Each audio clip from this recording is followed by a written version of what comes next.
Depending on who you ask, Julian Assange is either a truth-seeking journalist and a martyr for free speech, or a foreign agent who did nothing less than jeopardise America's national security.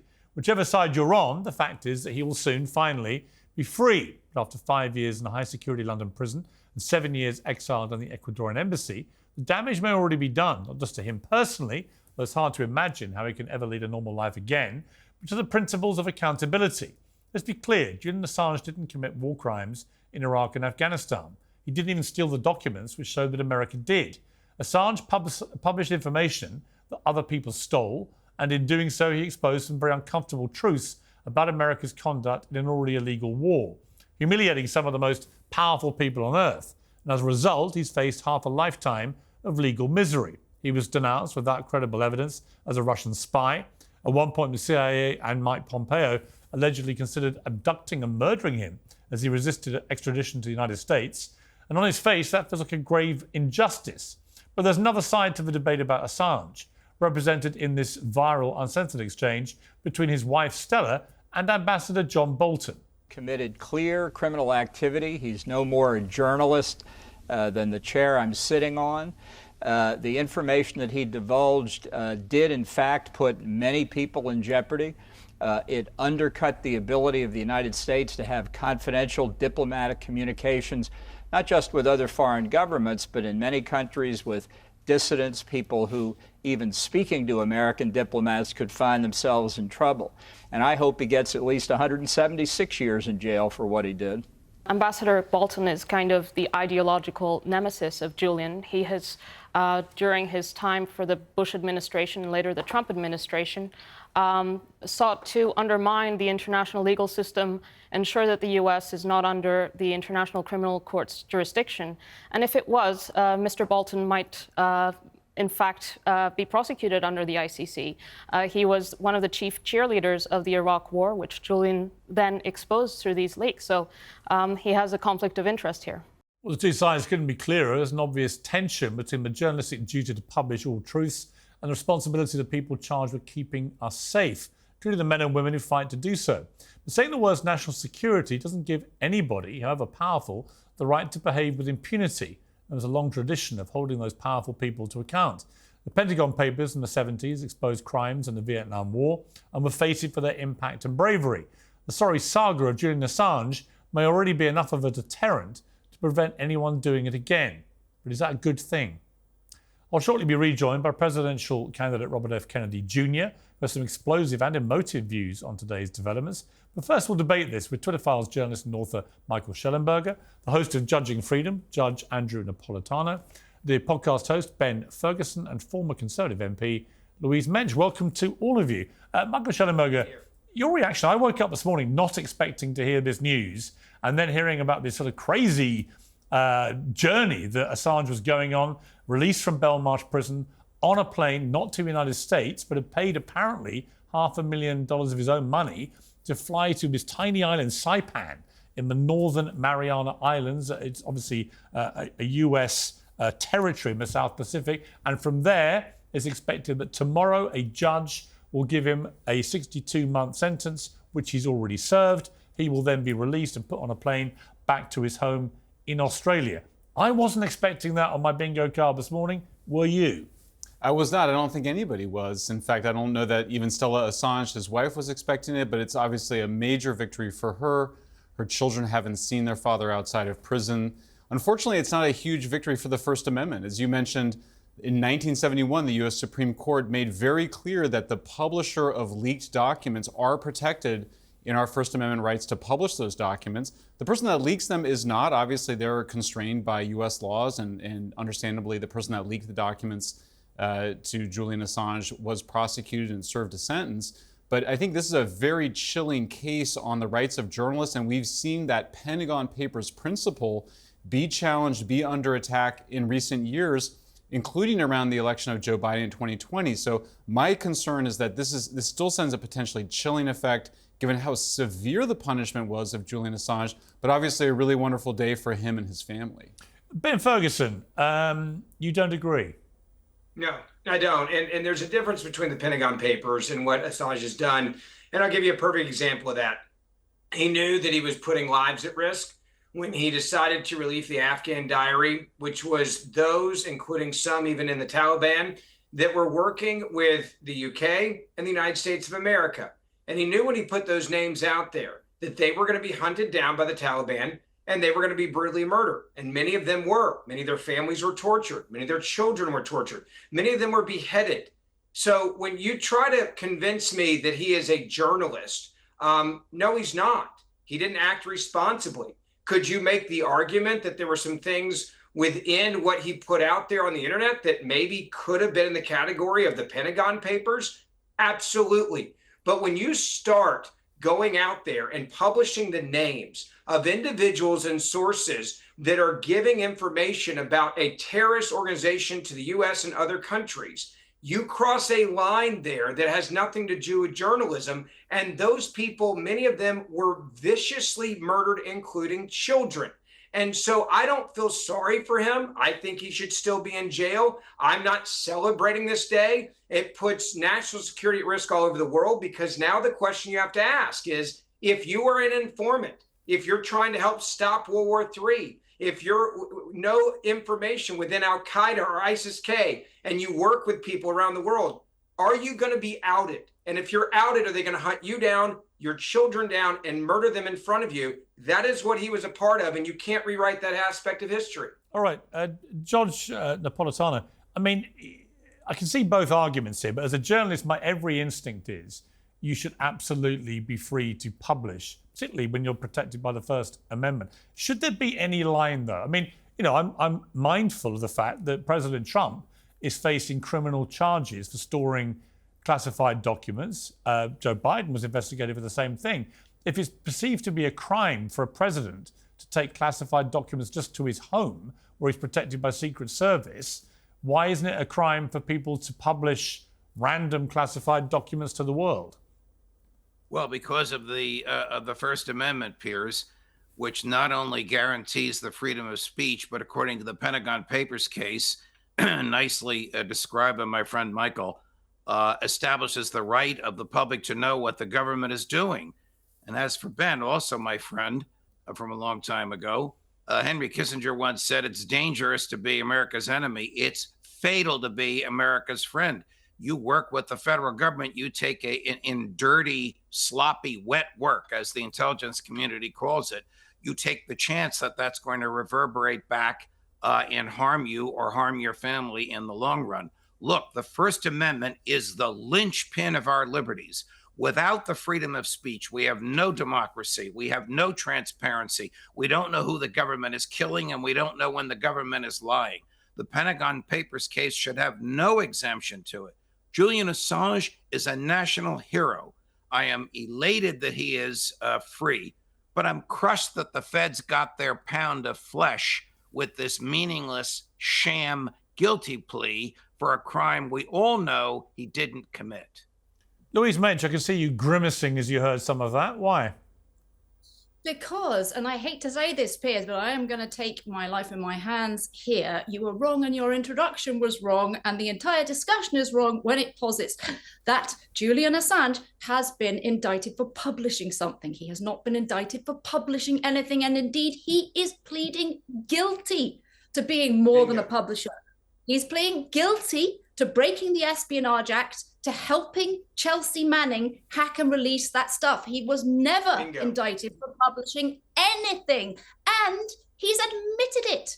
He is admitting to be a felon that broke the Espionage Act by helping Chelsea Manning hack and release that information, and there is nothing yes, but hang in on. the All right. amendment that covers that. Hang on, you picked nothing. up... Okay, let me respond to that. Technically, what you just said is correct. However, the reality is he's done a plea deal so he can get his freedom after all this time in semi-incarceration in the Ecuadorian Embassy, then in one of the worst prisons in the country. I mean, it's one of the toughest places to be incarcerated, Belmarsh. And the reality is he didn't steal these documents. He was given them by somebody who did break the law, Chelsea Manning. He aided and Pass them abetted to... Well, hang on, let me finish. Pass them on to him. And he acted as a publisher, as indeed the newspapers did. And encouraged it, Piers. Well, yeah, listen. He encouraged it. He said, give me more. Well, hang on. Let me finish. Feed me. As Louise knows, There was a massive scandal in Britain involving politicians, many of whom were her former colleagues. You're a member of Parliament, in which exactly the same scenario, a document containing all sorts of secrets about MPs' expenses was passed to a Daily Telegraph. Interestingly, the editor who published it was Will Lewis, who's currently in the firestorm surrounding the Washington Post, where he's the publisher now. But the principle, surely, was the same. It was an illegal act to steal this information, but the editor of the newspaper believed it was overtly in the public interest to expose the fact loads of your colleagues in Parliament had been on the take with public money. What's the difference? And I don't dispute it. And may I just say that I came into Parliament in the term after that scandal. So I personally am not guilty. I have no problem with embarrassing governments. That's what the press is there for. Publish and be damned. But you know who disagrees with you, Piers, in your analysis of this situation? Julian Assange, because he's admitting that what you just said and said at the beginning is completely false. He is pleading guilty to assisting Chelsea Manning. Well, he's done a deal to save himself. Well, hang on. So your argument, Piers, is that he is not. No. He's done a deal. Hang on. He's done a deal to avoid being extradited to the United States, where who the hell knows what would have happened to. That's why he spent hundreds of thousands avoiding going to mainland America. Let me jump in the here. judge, let me go to the judge for the legal part of this. Yeah. As a judge, I have taken more than 1,000 guilty pleas in my career. Fully half of them were for crimes the defendant didn't commit. We all know that. It was to relieve the defendant of the burden of prosecution in order to accept a deal that the government was willing to give him. The government in the United States always over-indicts charges for more crimes than they think they can prove, so that the defendant will accept a guilty plea to some lesser event. He is pleading guilty tomorrow in a federal court in the middle of nowhere to the conspiracy to violate the espionage laws, an agreement to do so. Don't you think the New York Times and the Washington Post encouraged Daniel Ellsberg to give them the Pentagon Papers? And I surely the Supreme Court knew that. I do feel the same way about the Telegraph and the MP's expenses. Let me bring back Michael Shellenberger. I mean, look, it's an interesting quandary, isn't it, for journalists everywhere? Is there a line? I mean, part of the argument against Assange is he just put everything out there. And as Ben said, it had serious ramifications. People died as a result of the publication of some of this stuff. Well, is there a line that journalists should be mindful of or not? Well, first of all, on this issue, this has been repeated a few times. It is not the case that anybody has found that anybody died due to the release of Julian Assange, of the documents by Julian Assange. In fact, quite the opposite. They found they found that it had not. Even Joe Biden. Let me finish. Allow me to finish. Okay, let Michael finish. I'll come back to you. Even President Biden had admitted that it had not resulted in any deaths or any sacrificing of national security. Now, on the issue of asking for documents, I think it is important for investigative journalists to know that they can't solicit information from their whistleblowers. You have to be very disciplined about this. Anybody who's a working journalist and has spoken to their lawyer about this knows they need to be careful. And we also need to be careful not to redact the information before we release it. I agree there was some carelessness there. However, the punishment was far more severe than any misdeeds here. Again, nobody was harmed. No national security was undermined by this. It is true, and it was found by repeated investigations. And the point here is that this was clearly designed to chill investigative reporting, which is absolutely protected by the Pentagon Papers and by the First Amendment. And I think that this severe of a punishment was aimed at scaring off many journalists. Many journalists have become cowards on this issue. I'm shocked by the stories that other journalists have passed on, that my colleagues and I have decided to cover, which is very clearly covered by the First Amendment and is now, I think, being undermined in some ways. And just like you said, Piers, in this case, Assange chose to be with his wife and children and accepted a plea deal, but he was not responsible for the national security violations. Well, let me bring Ben in. So, Ben, look, Ben, look, you stated as a fact that a lot of people died as a consequence. We just heard it from Michael Shellenberger, who's been all over this story for many years, that is not true. Do you actually have any... You can't have it, by the way, both ways. And let me just say this. Number one, I love how a moment ago everybody's like, oh, you can't trust the government. But now you're quoting the government saying no one died and no one was harmed because of this. That is total crap. I will quote now for you the Taliban spokesman who said, we're studying the report when the report came out. He then said, after the files were released to the public in the summer of 2010, quote, "We knew about the spies and we are working to find them. We will be investigating through our own secret service whether the people mentioned are spies or working with the U.S. and if they are U.S. spies, quote, then we know how to punish them." Fast forward. They then put executions online and then said that they had actually killed people on their websites, on Twitter back then before it was X, saying that they had hunted down the people working with the spies. You're repeating Taliban propaganda. You're literally repeating Taliban propaganda at this moment. You're spreading Taliban disinformation. Let me ask you this seriously, because I'm not dumb enough to buy what you're saying right now. Do you actually believe the Taliban wouldn't go out and kill people that were working with the United States of America? Are you that dumb as a journalist to believe the Taliban doesn't kill and behead people that betray them? Like, give me a break. Why are you spreading Taliban misinformation? You're participating in the Taliban's propaganda information. Nothing you said proves what you claim it proves. In fact, the U.S. government has itself admitted that it did not result in the deaths of any American soldiers or undermine American national security. You're obsessed with defending Assange and journalists. It's not journalistic integrity, by the way, to go out there and to put everything on the internet when someone sends it to you, which is what he did. An actual journalist who has integrity. I agree that he should have redacted some of that information. That's a separate issue. Out there. But you say, oh, you're a journalist, you can do no wrong. Hang on. I don't trust the Taliban, I trust Joe Biden. Ben, Michael just made an important, clarification. So repeat that, Michael. Well, I agree that I think Assange was careless and should have redacted that information, and that's just a separate issue from whether it actually resulted in the deaths of American servicemen or our assets abroad or undermine national security. On that issue, the U.S. government has been very clear. So yes, in this case, I think that the U.S. government had an interest in actually exaggerating the ways that you're doing. You're citing the Taliban as the source of your information. I'm citing the U.S. government. There's one thing, let me just say this. There's one thing about the Taliban, and you should know this throughout history if you've studied the Taliban at all. The Taliban does one thing incredibly well. They make sure that people that get out of line are brutally murdered. And if you were working and found to be spying for any other government and you are not allegiant to them, it's a completely separate issue. They will come after you. It is not insane for them to look at the diary and go through there and see the name of the assets. It's not insane, but Ben, do you accept your only... But Ben, do you accept your only source for all this is the Taliban? And are you comfortable about that? I will go back and quote you guys earlier. Do you trust that the government would tell you the honest truth? Well, no, I'm asking you whether you... Hang on. I'm asking you if you trust the Taliban.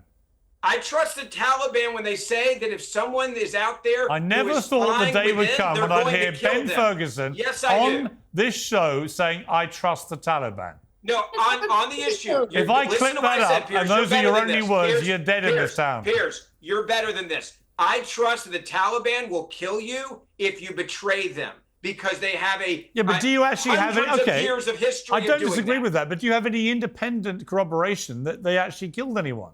Their own post on social media after this happened in 2010 was clearly pointing to going after and hunting down these individuals. Yeah, but again, I asked, do you have any evidence they actually killed people? The evidence that they put out on social media celebrating the killing of people that have betrayed them in the name of Allah. That's the evidence.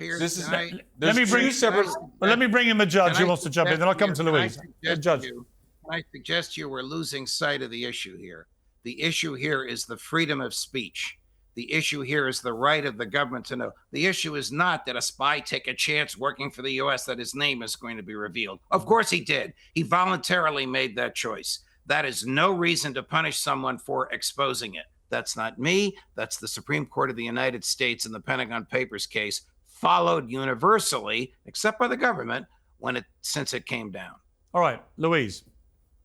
I don't know how Michael can have it two ways. He can say on the one hand, yes, he should have redacted those names because it's dangerous, and then say on the other, but it's okay, guys, because although he didn't redact them in any way whatsoever, nothing bad happened to all these people and they were totally fine. Isn't that a remarkable coincidence? But we have to go back to what the United States government actually charged Assange with. They charged Assange with conspiracy to help release this material, and he pled guilty to it. At the end of the day, the charge only ever carried a 5-year sentence. I am delighted that Assange, a very wicked man, a criminal, a felon, a breaker of the Espionage Act, has served his sentence in one of the darkest holes in Britain. I hope he hated every single minute of it. I hope he detested it, and I hope his life is ruined. But this was a minor offence. I very much hope he'll be charged with much more serious offences in the future. Wow. And did you feel, again, the analogy I gave, do you feel then that Will Lewis, because he was editor of the Telegraph when they published stolen information about MPs, of which you used to be one, and you weren't involved in that, I accept that, but a lot of your colleagues were, and exposed for fiddling their expenses, would you feel that that editor should rot in jail? Or what's the difference? On principle.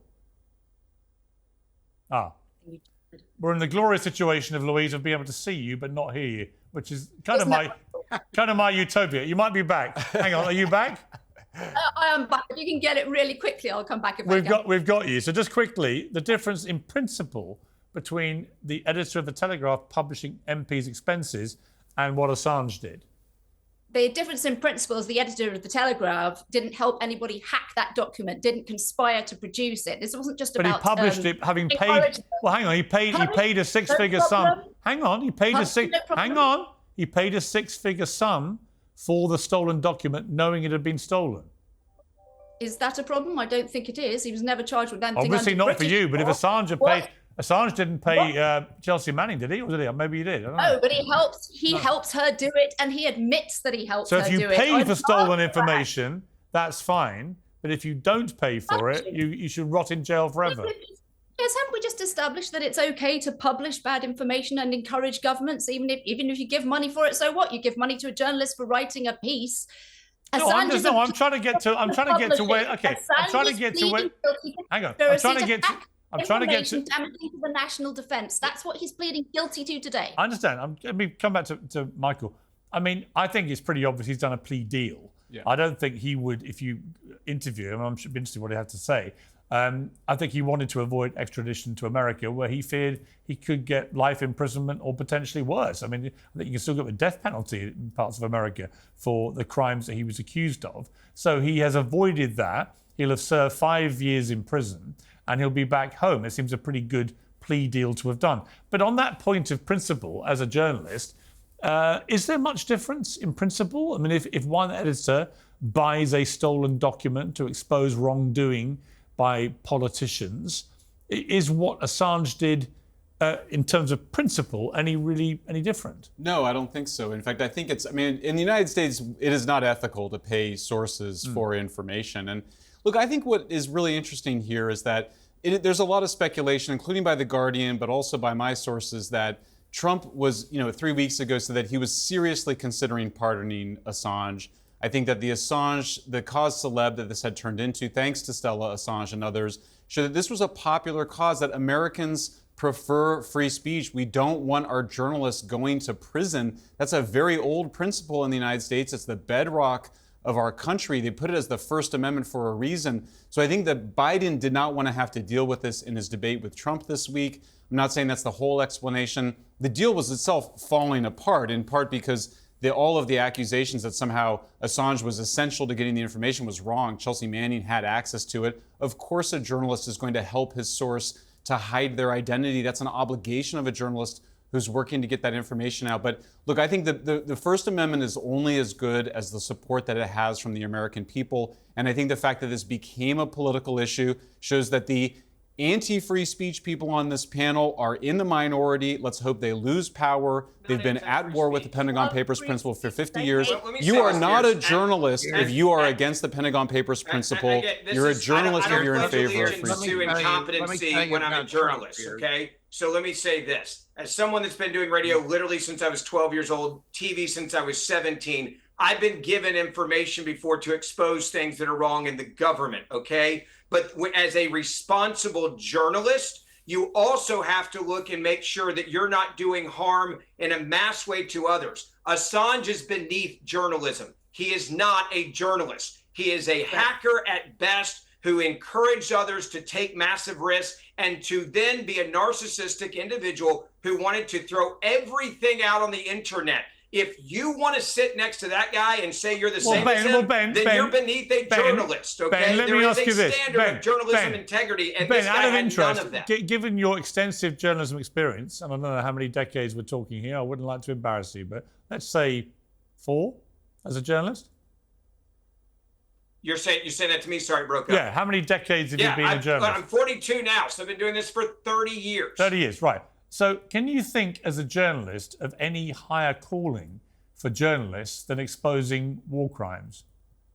I think that you can expose war crimes while also not putting people's lives at risk who have nothing to do with I don't want the said equivocation. war I'm just saying, can you just in principle think there's any I higher think there's purpose? many different, I think being a whistleblower, war crimes, there's a long list, Piers. But when you get everything and you just throw it out on the internet and you don't realize the damage that you can be doing that has nothing to do with the categories you just described, you're not a journalist, because a journalist would comb through everything and make sure that this was worthy of being seen, and not just saying, I'm a hacker and I put every damn thing on the internet. Okay. That's not journalism. Let me bring in the That's judge. not reporting. Let me bring in the That's judge. not investigating. Okay. It's not making phone calls to sources. Okay. None of that involves journalism. Okay, we bring in the judge. I mean, look, passions run high about this, and it's striking to me that on the Republican conservative side in America, Ben has very strident views one way, but I've heard lots of other leading Republicans coming out today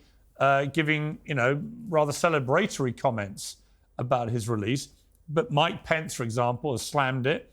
Julian Assange endangered the lives of our troops in a time of war and should have been prosecuted to the fullest extent of the law. The Biden administration's plea deal with Assange is a miscarriage of justice and dishonors the service and sacrifice of the men and women of our armed forces and their families. And Biden himself has actually been extremely critical of Assange in the past. Effectively, I think he called him a terrorist at one stage.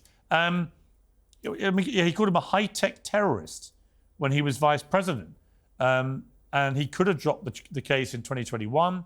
Instead, tried to extradite him to stand trial in the United States. So, people are flip-flopping around a bit on this. And even on one side or another, there are people disagreeing with each other. What should we make of it all?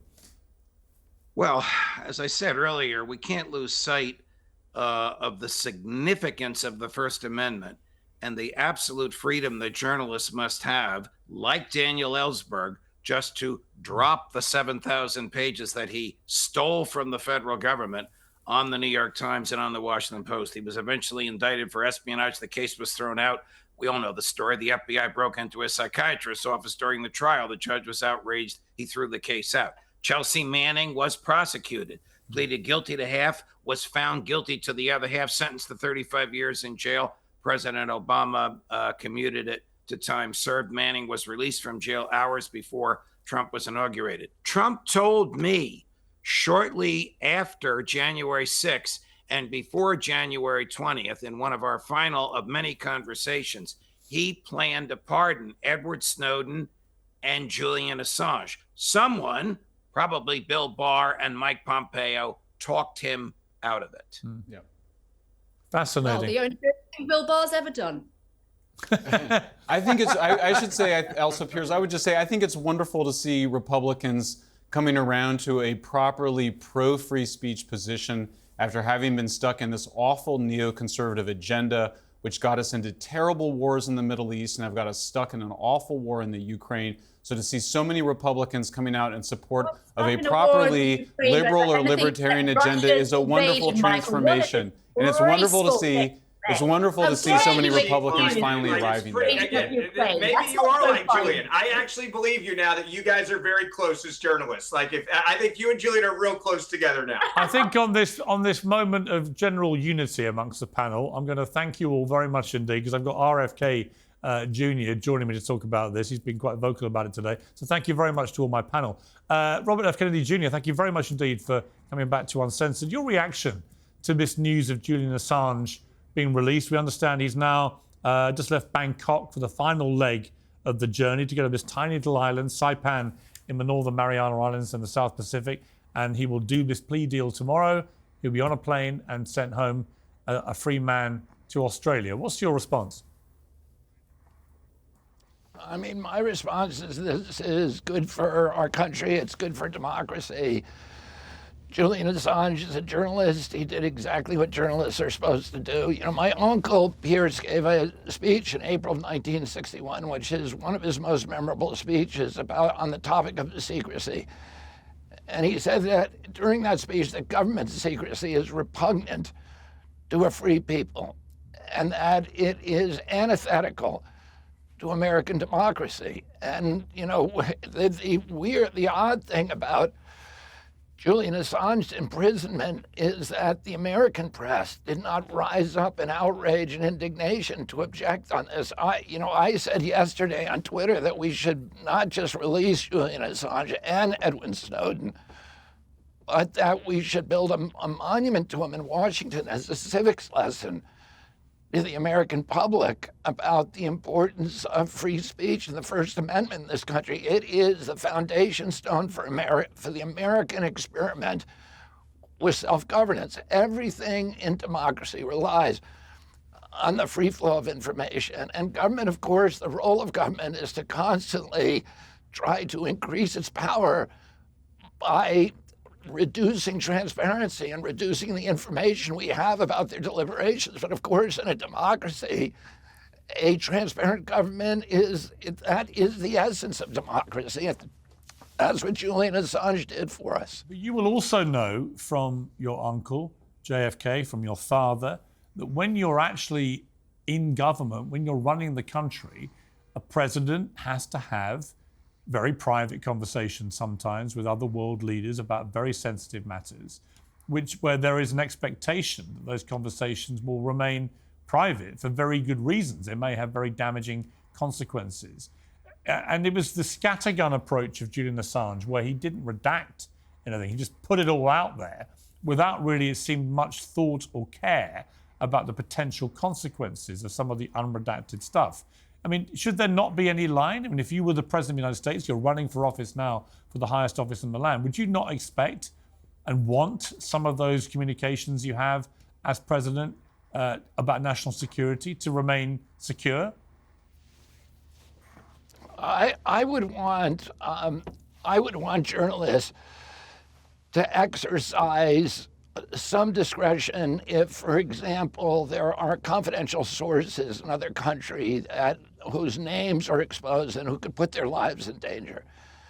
And I think that there are legal ramifications for that anyway. There are civil and criminal lawsuits for that.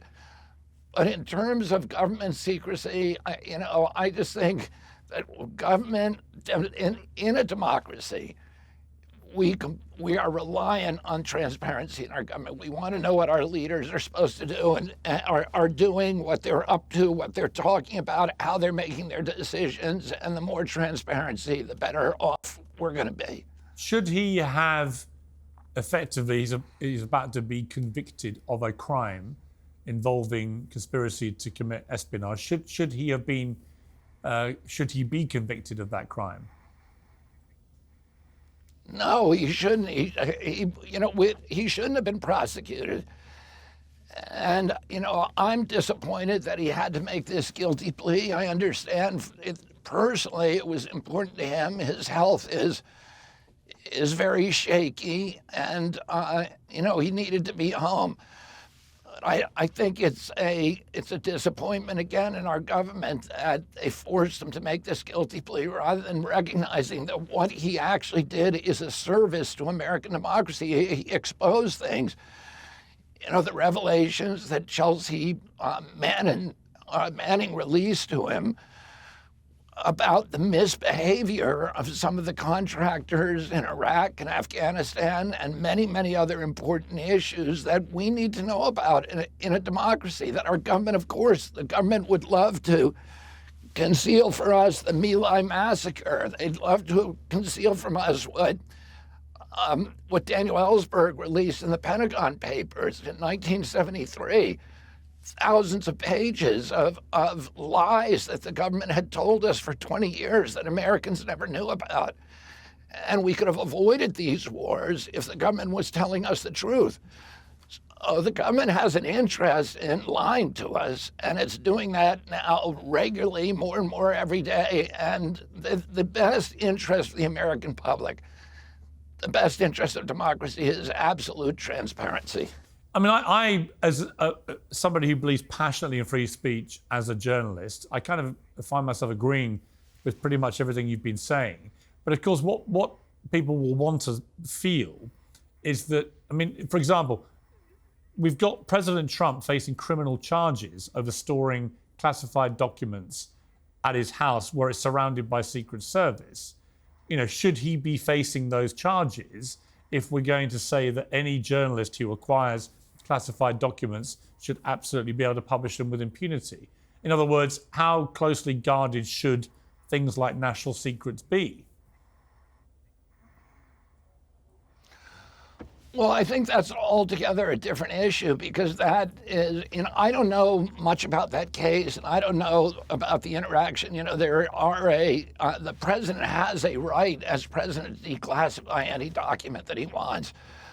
So I'm not sure what the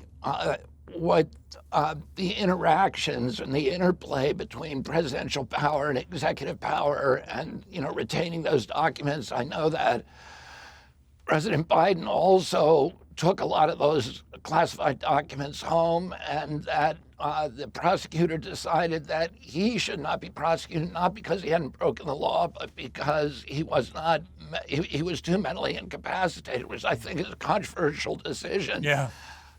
But I think it's a completely different issue. The role of, as you know, Piers, the role of a free press in a democracy is to maintain, as Louis Brandeis said, a fierce skepticism towards government and government authority. The role of a journalist is to dig up things that the government does not want you to hear and expose that to the public. And we all recognize that the impulse of a government is always going to make make everything secret, because that increases their power. If we have no idea what our government is doing, they no longer belong to us. We are no longer the boss. We are the boss of our democracy, and they need to be honest with us and transparent. And there may be certain things that should be kept secret for a long time. If you're going to, drop a nuclear bomb on Hiroshima or something like that, you want to keep it secret for a while. If you're developing a nuclear bomb, you want to. The press in this country has always been very good about that. But it always is a tough call, because really the essential role of the press in a democracy, and democracy cannot function without a free press. Today, one of the things that's happened with the press is that they no longer do that job. They've become propagandists for government rather than speaking truth to power. They become stenographers and propagandists for government and government agency. We saw this during COVID. We saw it during the Iraq War, where the New York Times had to apologize for using lies, government lies, to broadcasting those to the public without proper scrutiny. So, it almost always is a bad idea for the press to keep the government secrets. We want them to be, we are the boss. Yeah. They I agree with you. us, I mean, do you think right? whoever... They shouldn't be lying to us. Yeah, I agree. I mean, do you think whoever wins the presidential race in November, they'd have the power to pardon Julian Assange? Do you think whoever that person is should pardon him? I would definitely pardon him, and I'll pardon Edwin Snowden too. And there's other whistleblowers that I would pardon too. I think we should encourage whistleblowers. Whistleblowers are the heroes of democracy. They're not villains. Edwin Snowden disclosed to us that the NSA was spying on the American people, that it was gathering all of our phone data, our text messages, our emails. Nobody knew that. He disclosed that to the public, and then Congress went and enacted laws regulating it as a direct result of Edwin Snowden's disclosures. And so why are we punishing him as a supervillain and a criminal? He did a great service for our democracy and for the world. He's a hero. We should be building monuments to him, not putting him in jail. Just before I let you go, and I really appreciate you joining me, the presidential debate is on Thursday. 90 minutes, unfettered, between Donald Trump and Joe Biden. First time either has been in any debate since their last one 4 years ago. But last time I spoke to you, you were hoping to be on that debate. Do you feel you should be there? Yeah, I should be there. I mean, honestly, nobody should be there because nobody qualifies under the criteria that CNN established, and because nobody has 270 delegates, enough, are on the ballot enough states to win 270 delegates. I'm the closest. Neither of them have any delegates at this point. Plus, the other criteria that I have 4 polls from 12 separate polling organizations that put me at 15% or over. I met that. And CNN arbitrarily threw out one of the polls from the approved company's Monmouth in an arbitrary way. So they are keeping me off the stage. But the worrying thing is this. This is the first time in American history that a private for-profit corporation has owned the presidential debates. Biden and President Trump colluded with CNN to exclude the Presidential Debating Commission. Since my uncle's premier debate with Nixon, the first one in history, this has never happened. And the worrying thing is that the DNC and the RNC are putting tens of millions of dollars into CNN. So there's a conflict there. Plus, the CNN announcers on some of the biggest, most monumental decisions during their presidency, like the lockdown of the American public, the CNN announcers were cheerleaders for those lockdowns. That Biden and Trump that shifted $4.3 trillion in wealth to this new oligarchy of billionaires that destroyed the middle class in this country, that shut down 3.3 million businesses with no due process, shut down our churches, made us wear masks. Jake Tapper was cheerleading for that. So do you think he's going to ask them any of the tough questions? Do you think he's going to ask them tough questions? You know what? I actually do. I think Jake's a great journalist. I've worked with him at CNN. I think Dana Bash is too. I think of course they can. I think they'll actually do a very good job. I'm disappointed you're not going to be there, but given you're not going to be there, because I think you should be there, and you would definitely add some spice to it, but given you're not going to be there, who do you think is going to win the debate? I think, well, I don't like to make predictions, but I would predict that Trump will win because I think Donald Trump is good. He could win a prize for the greatest debater in modern American history, probably since Lincoln Douglas. And I'm not saying that based upon my own assessment. I'm saying that based upon watching him run through 16 Republicans one at a time and just demolish them in his debates. And he has all of these extraordinary techniques. He's extremely entertaining to watch. He has an ability to make up facts and then believe them absolutely and sell them to the crowd.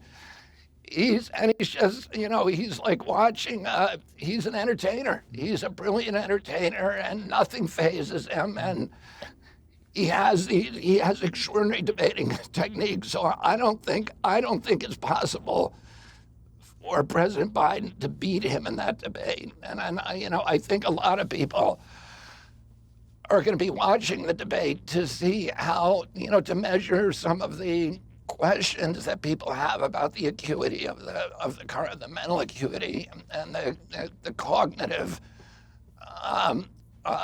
flexibility of the current president. If it turns out to be a train wreck for Biden, given how early this debate is being held, way earlier than normal, is it beyond the realms of fantasy that the Democrats may say, we can't possibly go forward with him as the nominee, we're going to have to do something about it and parachute somebody in time for the convention?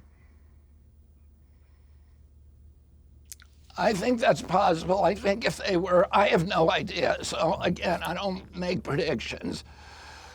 But I think if they were going to switch out somebody, the convention would be the place to do it.